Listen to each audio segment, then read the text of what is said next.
Why silence and solitude matters. What if the silence you avoid holds the answers you seek? We live in a world that equates silence with awkwardness and solitude with loneliness.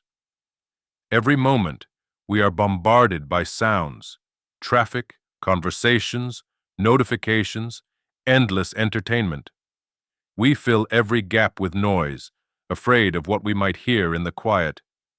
But what if silence is not a void, but a doorway, a place where we can finally meet ourselves? Blaise Pascal was a 17th century French mathematician, physicist, inventor, philosopher, and theologian. He once said, "All of humanity's problems stem from man's inability to sit quietly in a room alone. Most people chase peace but avoid the one thing that offers it: stillness." We glorify being busy while fearing the depth that comes with being alone. But history's greatest minds, Einstein, Nietzsche, Da Vinci, understood the secret power of silence and solitude.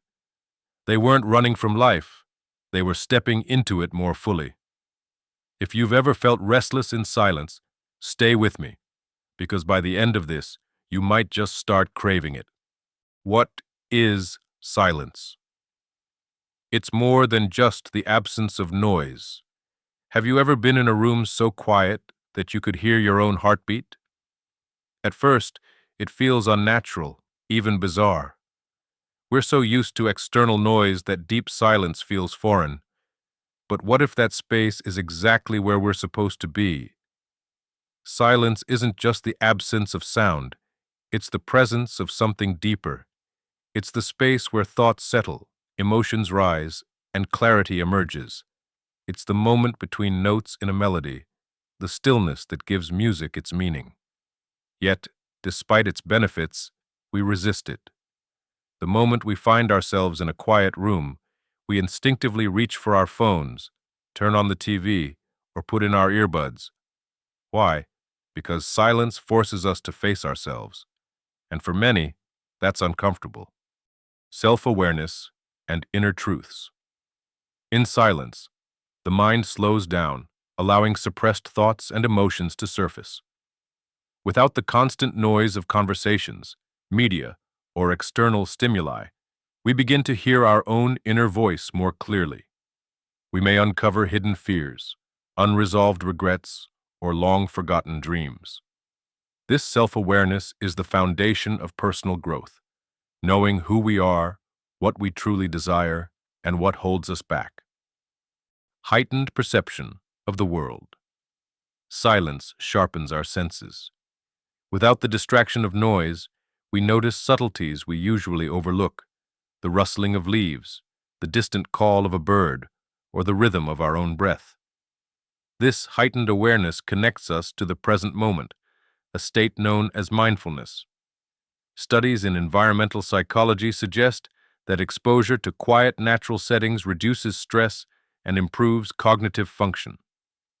When we step outside into a silent forest or a calm morning, we perceive the world differently. We may realize how disconnected modern life has made us from nature's rhythms. Silence teaches us patience, observation, and appreciation for the unnoticed beauty around us. Creativity and problem solving. Many great thinkers, from Einstein to Nietzsche, credited their breakthroughs to long walks in solitude. Silence provides the mental space for ideas to form without interruption. Neuroscientific research, the area of science that deals with the study of the nervous system, shows that the brain's default mode network, responsible for creativity and deep thinking, activates most effectively in quiet states. When we sit in silence, our minds wander freely, making unexpected connections. A problem that seemed unsolvable may suddenly appear clear. Artists, writers, and inventors often rely on silent contemplation to access inspiration that noise drowns out. The illusion of time changes. One reason people fear silence is that it strips away distractions, forcing us to confront the passage of time. Without constant stimulation, minutes feel longer, and we become acutely aware of our mortality. Yet this awareness can be transformative. Instead of filling every second with activity, silence teaches us the value of simply being. In many spiritual traditions, silence is a path to enlightenment. Monks, mystics, and philosophers have long retreated into quietude to seek wisdom beyond words. What they discover is that beneath the noise of daily life lies a profound stillness, one that holds answers deeper than language can express. Scientific research suggests that silence isn't just pleasant, it's necessary. Studies have found that periods of silence help the brain regenerate, reduce stress, and enhance creativity. A 2013 study published in Brain Structure and Function found that just 2 hours of silence daily led to the growth of new cells in the hippocampus, the brain's center for learning and memory. So why do we fear silence? Because it slows time. It makes us present. It brings us face to face with reality. But what if, instead of avoiding it, we leaned in? What might we discover? To enjoy silence, you need to discover solitude. What is solitude? How it differs from loneliness. Picture this. You're sitting alone in a quiet cafe, no phone, no distractions, just a book, a cup of coffee, and your own thoughts. Some might look at you and think, how lonely. But inside, you feel something different, a deep, unshakable contentment. This is solitude, and it is not loneliness. Loneliness is a feeling of emptiness, of craving connection but finding none. Solitude, on the other hand, is a choice. It's the deliberate act of stepping away from the world to reconnect with yourself. It's not about isolation. It's about presence. In solitude, you're not missing anyone. You're not longing for noise, company, or distraction. You are simply being. And in a world obsessed with doing, that's revolutionary. Yet solitude has become an endangered experience. We equate alone time with being antisocial or unproductive. But history's greatest minds, philosophers, artists, writers, knew that solitude wasn't a void, but a wellspring of inspiration. When we embrace solitude, we begin to enjoy our own company. We grow, we create, we listen to the thoughts beneath the noise. And maybe, just maybe, we realize that solitude isn't a state of being alone, it's a state of being whole. What's the science behind silence and solitude? Have you ever walked in a dense forest alone? No honking cars, no buzzing notifications, just the rustling leaves, the distant chirping of birds, the rhythmic sound of your own footsteps. Something inside you shifts. Your shoulders relax, your breath deepens, and for the first time in a while, your mind feels quiet. This isn't just a feeling, it's science.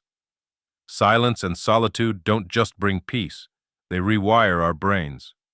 Neuroscientists have discovered that silence is a period of intense restoration. It helps the brain grow new cells, improve memory, and reduce stress. Studies show that spending time alone enhances problem-solving skills and increases self-awareness. Even short periods of solitude reset our nervous system, shifting us from a state of fight or flight to one of deep relaxation. Yet, despite these benefits, we resist it. But what if this overstimulation is precisely what's draining us? What if our minds, constantly processing input, are desperate for a pause? In silence, the brain doesn't shut down. It comes alive. It processes. It regenerates. It heals. Perhaps the clarity, creativity, and peace we chase in the external world are waiting for us in the quiet we so often avoid. Silence and emotional healing. Why we need it. What if the emotions we suppress, stress, sadness, unanswered questions, aren't actually gone, but just buried beneath the noise of our daily lives? We live in a world that offers endless distractions from our inner struggles. Feeling anxious? Scroll through social media. Feeling restless? Turn on a podcast. Feeling lonely? Drown it out with music. We keep ourselves busy, mistaking avoidance for healing. But emotions don't disappear just because we ignore them. They linger beneath the surface, waiting for a quiet moment to be heard. Silence is that moment. It allows us to sit with ourselves, to process what we've been running from. Psychologists have found that regular moments of silence can lower cortisol levels, regulate emotions, and even improve our ability to cope with grief and trauma. But this kind of healing requires courage. It requires us to embrace stillness and trust that silence is not something to fear, but something to welcome, a place where our deepest wounds can finally breathe. Let's explore practical ways to invite silence and solitude into our daily lives. Not so long ago, silence and solitude were not things people had to make time for. They were simply part of life. But today, silence has become a luxury. The super-rich retreat to private islands, meditation retreats, and off-grid villas, boasting about their digital detox. Meanwhile, the middle and lower classes are drowning in noise, overworked, overstimulated, constantly plugged in. But silence doesn't have to be a privilege. Here's how you can reclaim it. Start your day in silence. No phone, no news, just a few minutes of stillness. Take silence breaks. Throughout the day, step away from screens, sit in a park, close your eyes. Practice mindful listening. Tune in to the world around you and to the silence beneath the noise. Try solitude walks. No music, no podcasts, just you and your thoughts. Create a tech-free zone at home, a quiet sanctuary for reading, reflection, or simply being. Silence and solitude are not luxuries. They are necessities. Closing thoughts. The beauty of silence and solitude. Silence is not empty, it is full of answers. In a world that never stops talking, the most profound wisdom often comes in moments of stillness. Think about the last time you truly sat in silence. How often do we allow ourselves that gift? We chase peace in travel, entertainment, and material things, yet it has always been within us, waiting in the quiet. So today, take a moment, a single moment of silence. Feel the stillness. Listen to what it has to say. You might be surprised by what you find, because sometimes the most profound answers don't come from searching. They come from listening. Now, I'd love to hear from you. Have you ever experienced a moment where quiet changed your perspective? Share in the comments below. I'd love to continue this conversation.